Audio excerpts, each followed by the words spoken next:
야곱의 아내 라헬이 죽었습니다. 그리고 야곱의 큰 아들인 르우벤은 라헬의 시녀이자 야곱의 첩이었던 빌하와 동침을 하게 됩니다. 그런데 야곱은 이 사건을 알게 되었으면서도 침묵합니다. 오늘 본문의 사건은 한 개인의 죄와 영적 지도자의 무능함이 가정 공동체의 질서를 무너뜨리고 큰 상처를 안겨주게 됨을 우리에게 보여주고 있습니다. 이것은 교회도 마찬가지입니다. 믿음의 공동체에 속한 지체들 중에 그 누구 한 분이라도 그 역할이 무너지게 되면 전체의 질서가 무너지고 공동체에 상처를 안겨줄 수 있게 된다는 사실입니다. 우리는 서로의 역할을 깊이 이해하고 공감하면서 때로는 그 자리를 대신 감당할 수 있는 교회가 되어야 합니다. 우리 교회는 평신도가 사역자가 되는 교회를 꿈꾸고 있습니다. 이것은 단순히 눈에 보이는 기능적인 역할의 확장에만 국한된 것이 아닙니다. 각 성도분들이 영적인 리더로서 자신들의 삶 전체를 하나님의 사명에 맞추어가는 그런 삶의 모습을 의미한다고 생각합니다. 기능적인 역할은 은사나 주어진 환경에 따라 달라질 수 있지만 하나님께서 주신 사명과 책임은 모두에게 동일하게 주어지는 것이기 때문입니다. 더불어 제 개인적으로는 사역자가 평신도가 되는 교회를 바라보기도 합니다. 무슨 뜻인가 하면 사역자가 주어진 직분에 국한되지 않고 평신도분들의 삶을 깊이 이해하고 공감하면서 그분들과 함께 서서 함께 땀 흘리고 함께 기도하고 함께 사역하는 그러한 공동체의 모습을 바라본다는 것입니다.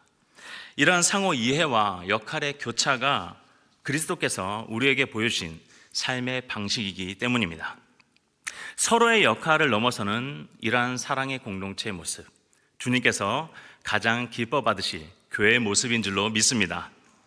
우리는 나의 일과 남의 일을 나누는 사람들이 되어서는 안 됩니다. 우리의 사명을 함께 짊어지는 공동체가 되어야 하는 것이죠. 예수님은 하늘 보좌를 떠나 이 땅 가운데 오셔서 기쁨과 슬픔, 아픔과 시험을 몸소 경험하셨습니다. 하나님이셨으면서도 종의 모습으로 섬기셨고 십자가에서 그 사명을 완전하게 역할을 감당하셨습니다. 그분의 삶은 그 역할을 지키는 것만에만 있지 않았습니다. 서로의 자리를 이해하고 때로는 그 자리를 감당하면서 얼마나 역할을 감당하는 것이 중요한 것인지를 친히 몸소 보여주셨다는 것이죠. 이러한 관점으로 오늘 본문을 본다면 르우벤과 야곱의 무너진 역할의 자리에도 불구하고 하나님께서는 신실하게 역사하셨다는 것을 우리에게 보여주고 있습니다. 그리고 교회가 과연 어떠한 길을 걸어가야 되는지를 우리에게 알려주고 있는 것이에요. 저는 오늘 본문을 통해 하나님께서 우리에게 주신 그 각자의 역할이 얼마나 중요한 것인지, 그리고 예수님께서는 무너진 역할의 자리에도 불구하고 어떻게 신실하게 역사하셨는지를 함께 살펴보고자 합니다. 자, 첫 번째, 우리는 하나님께서 우리에게 맡겨주신 역할이 무너졌을 때 공동체가 깊은 상처를 받을 수 있다는 것을 알아야 됩니다. 우리 다 같이 본문 22절을 봉독하도록 하겠습니다. 본문 22절입니다. 이스라엘이 그 땅에 거주할 때에 르우벤이 가서 그 아버지의 첩 빌하와 동침하매 이스라엘이 이를 들었더라. 야곱의 아들은 12이라. 르우벤은 장자였습니다. 장자로서 가문을 보호하고 그 명예를 지켰어야 했어요. 그러나 본문을 보면 그는 빌하와 동침을 하게 됩니다. 가문의 질서를 깨뜨린 것이었어요. 고대 근동 문화에서 아버지의 첩을 범하는 행위는 개인의 음행을 넘어 가문의 주권을 무너뜨리는 쿠데타적인 신호였습니다. 이는 아버지의 침상을 점령함으로써 집안의 권위를 뒤엎겠다는 선언과도 같았던 것이에요. 성경에선 르우벤이 왜 빌하와 동침하게 되었는지 그 이유를 명확하게 밝히고 있지는 않습니다. 그러나 중요한 것은 그가 아버지의 첩과 동침했다는 사실이며 그로 인해 나타난 결과가 공동체의 상처로 번졌다는 것이에요. 르우벤이 빌하와 동침한 이유에 대해서 주경학자들 간의 의견이 분분합니다. 가문의 권위와 상속권을 차지하려는 행동이었다. 어머니 레아를 지키려는 잘못된 충성심이었다. 이것도 저것도 아닌 순간적인 욕망과 방탕이었다는 주장입니다.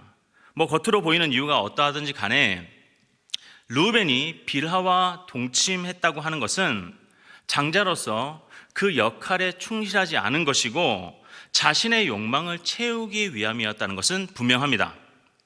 르우벤은 철저하게 자신이 원했던 바를 취했던 것이에요. 가정의 질서, 가족 구성원들의 그런 입장 따위는 중요하지가 않았습니다. 그 결과는 개인의 수치로 끝나지 않았어요. 공동체의 상처로 이어졌다는 것입니다. 조금 전에 봉독한 22절 다시 보겠습니다. 22절을 보면 이스라엘이 들었더라 라고 기록하고 있습니다. 이스라엘이 들었더라. 야곱이 알게 되었다는 뜻입니다. 이것은 단순한 소문이 아니라 야곱과 온 가족이 르우벤이 빌하와 동침한 그 사실을 인지하게 되었다는 것이에요. 창세기 저자가 이 사건을 23절부터 26절에 이어지는 가족 족보 기록 앞에 놓이게 한 것도 이 일이 단지 개인의 성적 죄가 아니라 가문의 역사에 큰 상처를 남겼다는 것을 보여주고 있는 것입니다. 또한 그는 이 사건으로 인해서 장자권을 잃게 돼요. 가문의 권위와 계승 질서가 바뀌는 공동체 전체에 불안한 변화를 가져오게 된 것입니다. 오늘 본문에서는 알 수 없지만 창세기 49장에 가면 야곱이 죽기 직전에 아들들을 모두 모아서 축복하는 모습이 나옵니다. 그때 르우벤의 이 사건을 다시 언급하게 돼요. 가문의 미래를 결정짓는 중요한 자리, 공동체 전체 앞에서 공개적으로 이 본문의 사건을 언급한 것입니다.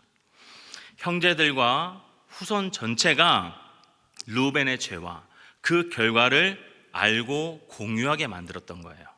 상처가 세대에 걸쳐 기억할 수 있도록 그렇게 만들었던 것입니다. 왜냐하면 이 사건이 아버지의 권위와 가문의 전체 질서를 전복하려는 반역 행위였기 때문입니다. 가족 공동체 전체의 신뢰를 깨트렸어요. 가문의 영적이고 사회적인 안전망에 균열을 일으킨 것입니다. 이런 종류의 범죄는 민수기 25장에 나오는 음행 사건처럼 하나님의 진노와 공동체적 재앙으로 이어질 수 있는 심각한 범죄에 속하는 것입니다.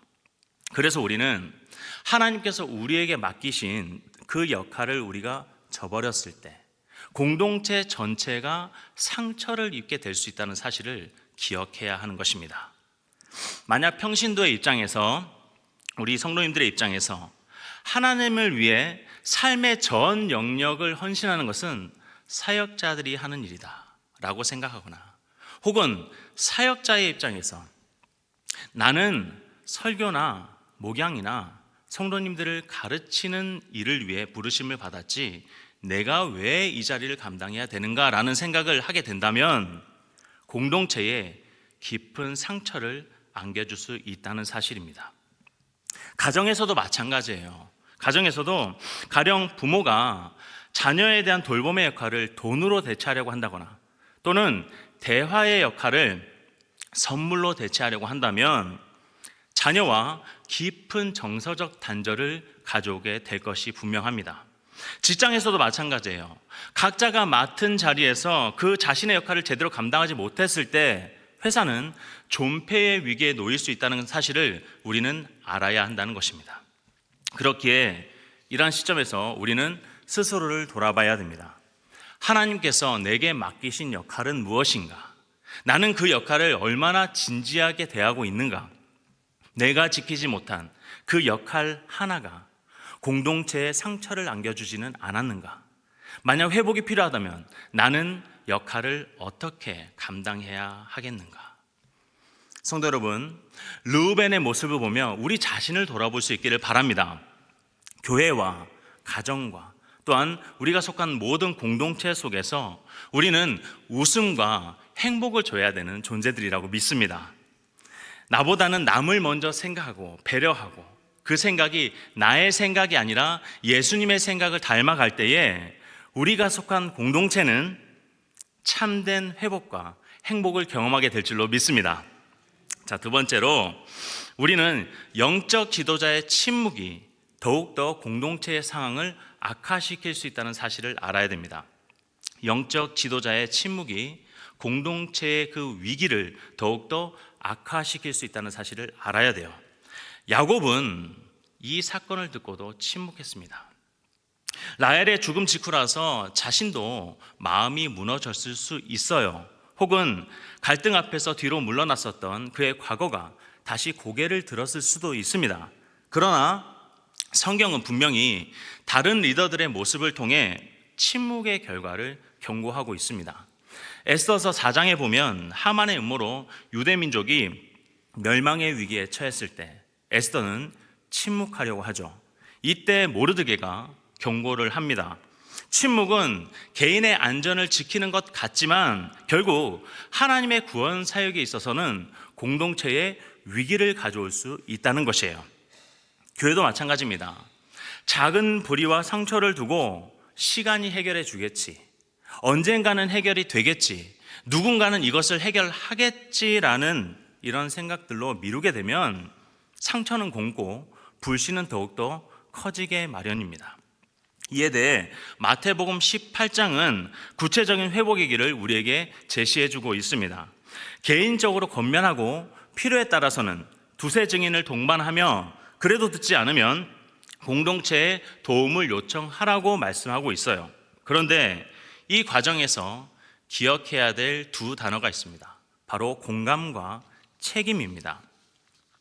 공감이 없이 책임만 앞서게 되면 정죄가 됩니다.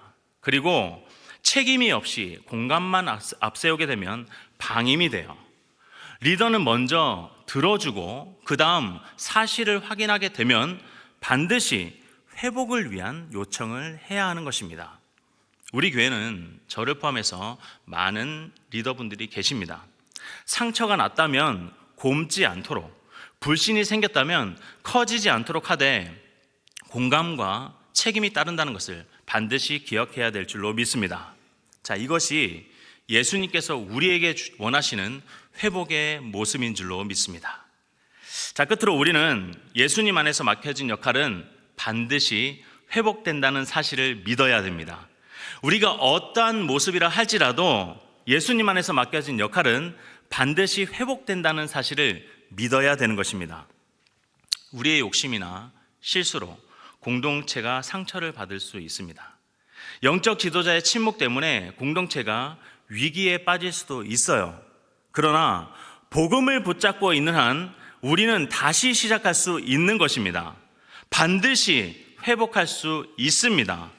복음은 다시 시작할 수 있다는 완전한 회복의 소식이기 때문입니다. 요나는 하나님의 명령을 거부하고 정반대 방향으로 도망가다가 물고기 뱃속에 갇히는 그러한 실패를 경험했습니다. 그의 불순종 때문에 배에 있던 모든 사람들이 죽을 뻔했습니다. 니느웨 사람들은 회개의 기회를 잃을 뻔했어요. 하지만 하나님은 요나에게 두 번째로 말씀하시며 다시 사명을 부여하셨습니다. 우리의 불순종이 사명을 중단시키고 공동체를 위태롭게 할 수 있습니다. 하지만 하나님은 여전히 다시 시작하시는 분이십니다. 반드시 회복시키시는 분이세요. 그리고 예수님의 회복 방식을 보면 복음에 대한 우리의 신뢰는 더욱더 확고해집니다. 예수님은 우리 인간의 실패의 자리, 연약한 일상 속으로 친히 들어와 주신 분이세요. 완전한 사랑으로 마음을 열게 하셨고 정죄가 아닌 용서로 믿음을 다시 일으켜 세워 주신 분이십니다.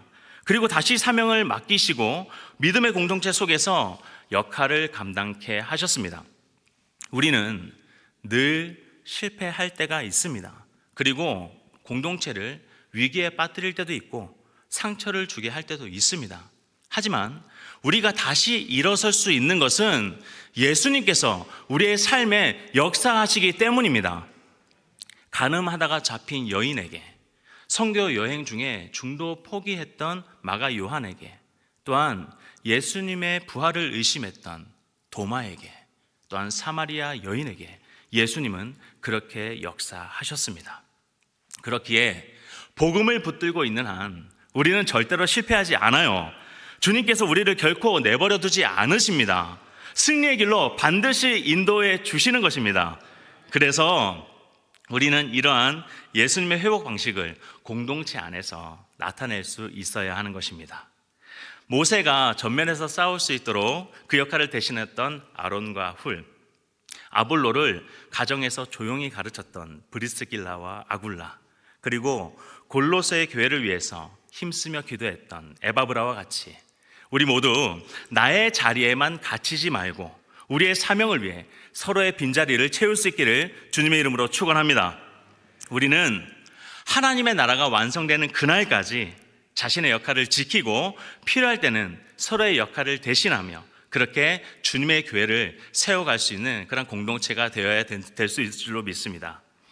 사랑하는 성도 여러분, 말씀을 정리하겠습니다. 오늘 본문은 단순한 가정사의 기록이 아닙니다. 르우벤의 범죄와 야곱의 침묵은 가문의 권위를 무너뜨리고 공동체의 질서를 흔들었어요. 그러나 하나님 그 실패 속에서도 여전히 신실하게 일하셨습니다. 르우벤은 장자권을 상실하였지만 하나님은 유다 지파를 통해 계속해서 메시아의 계보를 이어가셨습니다. 인간의 죄와 무너짐이 하나님의 구속사를 결코 막지 못한다는 그 사실을 분명히 말씀을 통해 우리에게 보여주신 것입니다. 이 장면은 십자가를 떠올리게 합니다. 세상의 눈에 십자가는 실패였습니다. 사람들은 메시아라 불리던 예수님께서 저주받은 나무에 달려 죽으시는 모습을 보고 무너진 메시아를 바라봤을 거예요. 제자들도 절망했습니다. 십자가는 세상의 기준으로는 실패였고 끝이었습니다. 그러나 하나님께서는 그 십자가가 구원의 완전한 역할임을 증거하셨습니다. 세상은 실패라고 여겼지만 하나님은 승리로 삼으셨습니다. 십자가는 무너짐이 아니라 회복이었고 절망이 아니라 소망이었으며 실패가 아니라 인류 구원을 완성하신 하나님의 영광스러운 승리였습니다. 부활은 그 사실을 확증하는 하나님의 완벽한 선언이었습니다. 복음은 바로 이것을 우리에게 지금 전하고 있습니다. 우리의 죄와 역할의 실패가 가정을 흔들고 믿음의 공동체를 흔들 수 있습니다. 상처를 줄 수도 있습니다. 그러나 복음은 언제나 다시 시작할 수 있는 능력입니다. 십자가에서 예수님은 우리의 삶을 짊어지셨습니다.